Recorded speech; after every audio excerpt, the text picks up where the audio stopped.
Good morning and welcome back to CityLine. I have with me, I don't know how to describe this person besides the minute you meet him and then when you consequently get to know him, you think to yourself, this was a really good day. So I'm talking about Charlie Davis, who is the president and CEO of the YMCA of Pierce and Kitsap counties. Welcome back. Thank you. It's great to be here, Mandy. And it's great that you're in the studio again. Thank you for, yes, we are back. You're back on the comfy couch. We liked my kitchen, but we want to get better as science tells us to. So now it's safe to come back onto the comfy It's great couch. to be here. Thank you. Great to have you here. So let's talk about how are things going in our community with the Y. You know, Amanda, it's been a wild ride. It's crazy. So we were actually, our centers were closed for 6 months. With children wanting to come indoors. That's right. Let's also say that. We had though, so, you know, that was a little tough, right? But it was amazing at the same time because the staff at the Y are amazing. So we reduced the size of our team from like 2,600 to about 37. During that period. But we had a child care team that went out in the community and provided free child care to essential workers so the world could operate.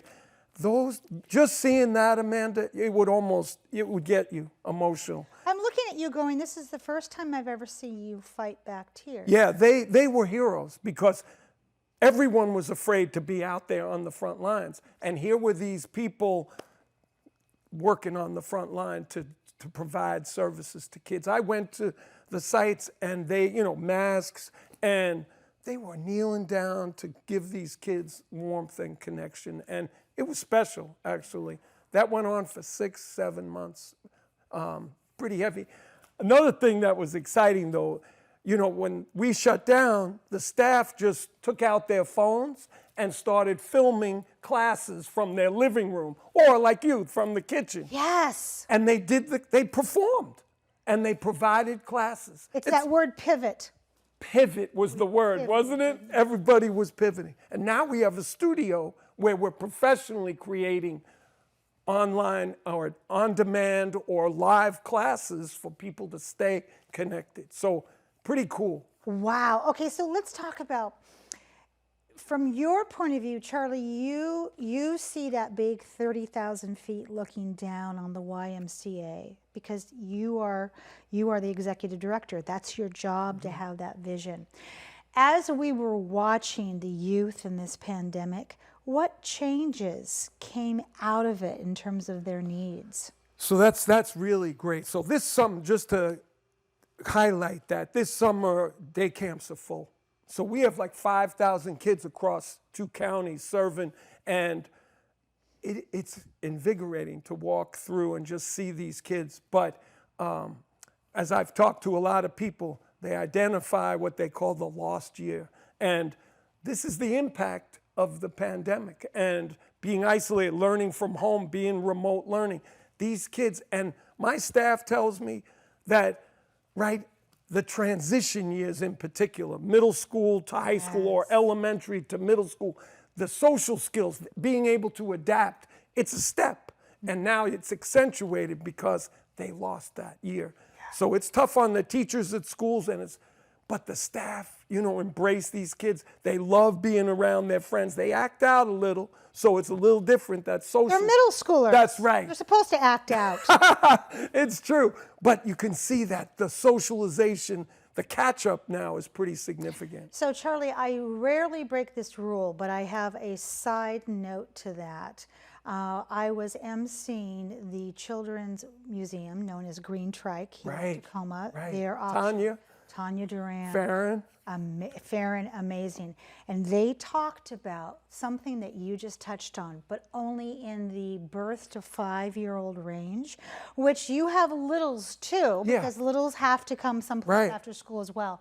They said that when they got the little toddlers together that had been born during COVID, when they got them back into the museum, Charlie, they looked at each other and they were scared. They had never seen little people like themselves.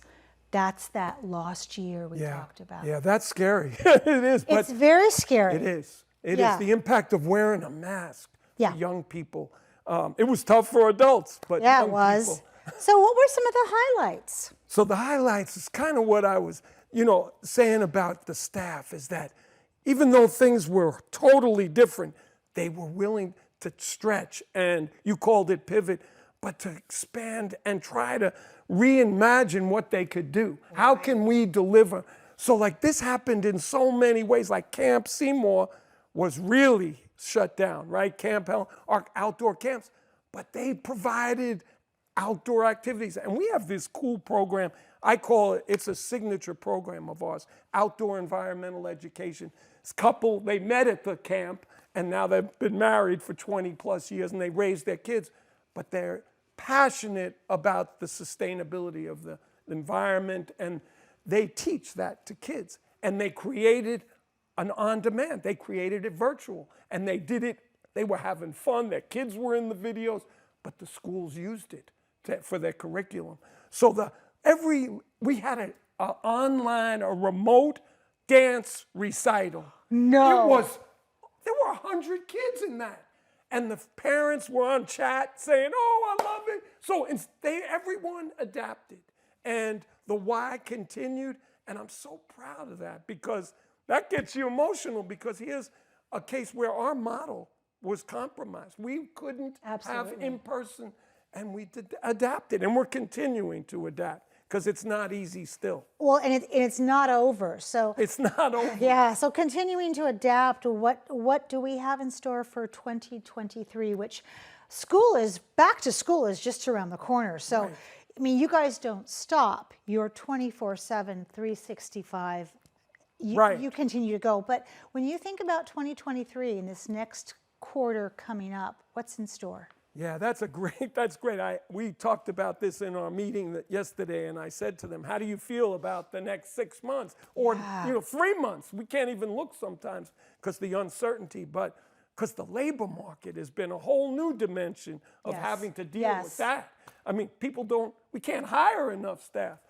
But childcare and early learning, like you mentioned, our early learning centers and childcare are key components to the community. They need that, and we need to deliver it. And we've really leaned in on that, to try to bolster that. I think that our youth programs are our focus. Mm-hmm. So we have youth sports still. We have like gymnastics, aquatics. That's been a big deal. Kids always want to swim and learn to swim. And the parents want them to learn to swim. And the Y is very good at that. That's one of our signature programs. And so the future is continuing to do that. I think the adults, they haven't come back as much as the kids. No, yeah. And so we have like 70% of what we used to have when it comes to adults. So we're having to, but listen, there's another thing that adapted that I get hopeful about. So during the closure, we had these, the first one was what we call a wellness cafe. And it was a woman, actually, we called up, we did over 30,000 phone calls to people. Our staff said, okay, we'll call members. And so they reached this one member who had COVID, and she was scared because everybody was scared. Absolutely. And she said, the staff person who called said, can we do something? Would you like to talk to someone? And they created a virtual community. And Amanda, this was because out of that, doctors entered in. They had a Spanish-speaking group that formed. And that group was scared because they couldn't receive information. So they had So this wellness cafe has even evolved. We have 300 seniors, active older adults, from 5 Ys around the state that meet every Tuesday. And they meet virtually. So there's where there's a will, there's a way, right? And so these people have found community virtually. And I just heard this yesterday. They want to get together in person because they haven't met each other. And they're coming, September 10th, they're actually getting together. And I know you're going to be there. Of course. You absolutely are. Charlie, in this last minute, tell me what gives you hope. Yeah, what gives me hope is we had a golf tournament that helps raise money for you remember Chris Spivey, our community outreach. Yes. Chris is amazing. Center for Community Impact. And so we had a lot. People were so happy to be connected. They saw each other in person because we haven't done that. And what gives me hope is that people do want to be in community. They want to be around each other, kids, adults, and that you can see the energy that comes from that. Yeah. And that gives me hope because of this crazy world right now, but people still want to be connected. And that's what the Y is about, is connection. So it absolutely is about that. Right. I mean, so many of my guests during the pandemic had children that either were home or they were virtual schooling. And this affected all of us. And the biggest thing was, who takes care of our children?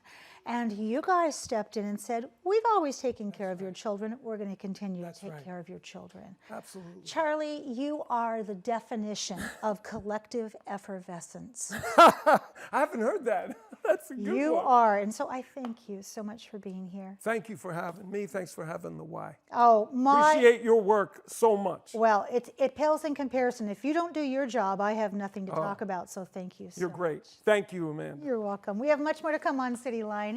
Don't go away. We'll be right back after this quick break.